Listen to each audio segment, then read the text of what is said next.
Okay, तो अभी हम लोगों ने पढ़ लिया व्हाट इज फेडरलिज्म, और उसके बाद में हमने पढ़ा कि what are the key features of federalism. अब हम पढ़ेंगे कि फेडरलिज्म 2 टाइप्स के होते हैं, ठीक है, इससे रिलेटेड। अब कौन कौन सा टाइप है? फर्स्ट टाइप है coming together federation and the second type is holding together federation. अब ये दोनों क्या होते हैं इसको डिस्कस करते हैं। Okay, there are 2 kinds of routes through which federations have been formed. पहला रास्ता होता है, या पहला कमिंग टुगेदर फेडरेशन में हम क्या करते हैं, इस लाइन से ध्यान देंगे। इसमें इंडिपेंडेंट स्टेट्स, जो स्वतंत्र राज्य होते हैं, वो एक साथ आते हैं और अपने आप को कलेक्ट करके एक बड़ा यूनिट बना लेते हैं। मतलब छोटे छोटे यूनिट्स जो हैं, छोटे छोटे स्टेट्स जो हैं, वो आपस में मिलकर एक बिगर यूनिट बनाते हैं, जिससे कि दैट बाय पूलिंग सोवर्जिनिटी, वो अपना जो प्रभुत्व है, वो जो अपनी संप्रभुता है, उसको बनाए रख सकें। And retaining identity, they can increase their security, और अपनी आइडेंटिटी बनाए रखने के दौरान वो अपने लिए सुरक्षा का स्तर भी ढूंढ सके। This type of coming together federation के एग्जाम्पल में हम देखते हैं अमेरिका, स्विट्जरलैंड और ऑस्ट्रेलिया।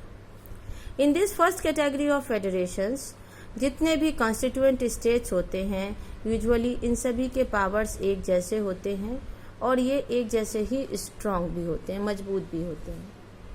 तो ये हमारा हो गया कमिंग टुगेदर फेडरेशन, जिसमें छोटे छोटे स्टेट्स एक साथ कॉन्स्टिट्यूट होते हैं और एक बिगर यूनिट फॉर्म करते हैं।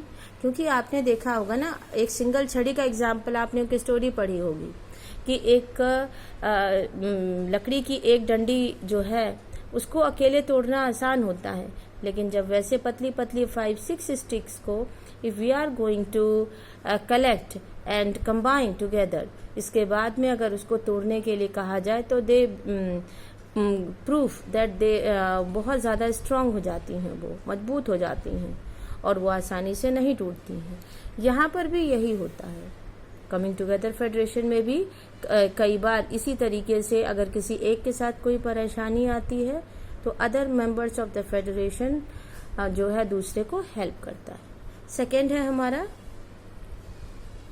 Second route is where a large country decides, जब एक बड़ा देश जो होता है वो डिसाइड करता है to divide its power between the constituent states, कि वो अलग अलग कॉन्स्टिट्यूएंट स्टेट्स के बीच में अपनी शक्तियों को बांटेगा, एंड द नेशनल गवर्नमेंट, और केंद्र सरकार के बीच में।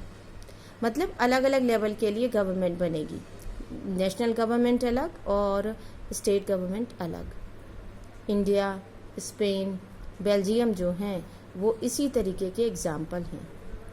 इसे हम कहते हैं होल्डिंग टुगेदर फेडरेशन। तो इस तरह से हम लोग देखते हैं होल्डिंग टुगेदर फेडरेशन के बारे में। अब in this second category, central government क्या करती है, वो उसको तो थोड़ा ज़्यादा पावरफुल रखा जाता है in comparison to state government. Very often, different constituent units of the federation have unequal powers. Some units are granted special powers. Holding together federation में अलग अलग जो ग्रुप्स बनाए जाते हैं या अलग अलग जो लेवल के गवर्नमेंट होते हैं, इनमें पावर सेम नहीं होते हैं। कई बार कुछ यूनिट्स को कुछ स्पेशल पावर्स भी दिए जाते हैं। तो इस तरीके से बहुत आसान होता है हमारे लिए इस सारे टॉपिक्स को समझना। एक स्मॉल टॉपिक जो है आपकी बुक में और दिया गया है, देखेंगे ग्लॉसरी में, देखें ज्यूरिडिक्शन क्या होता है। The area over which someone has legal authority. The area may be defined in terms of geographical boundaries और in terms of certain kinds of object. तो अभी तक हम लोगों ने 3 टॉपिक्स को डिस्कस कर लिया। What is federalism, second topic is what are the features of federalism, and third topic is different types of federalism, जिसमें 2 टाइप्स पढ़ा हमने, वो था कमिंग टुगेदर फेडरेशन और holding together federation. Okay, here is the world map. Very clearly you may see in your book also. इसमें जो red highlighted area है, basically ये सारा एरिया जो है ये प्रेजेंट कर रहा है इन सारे इलाकों में जो गवर्नमेंट है, दे आर फेडरल गवर्नमेंट्स। अब हो सकता है वहां पर होल्डिंग टुगेदर फेडरेशन हो या कमिंग टुगेदर फेडरेशन हो, it is a different thing, but in सभी इलाकों में आप इजीली देख सकते हैं कि वर्ल्ड मैप के एक बहुत बड़े एरिया पर जो है जो अलग अलग स्टेट्स हैं वो सभी किसको एक्वायर करके बैठे हैं, वो सब फेडरल गवर्नमेंट है।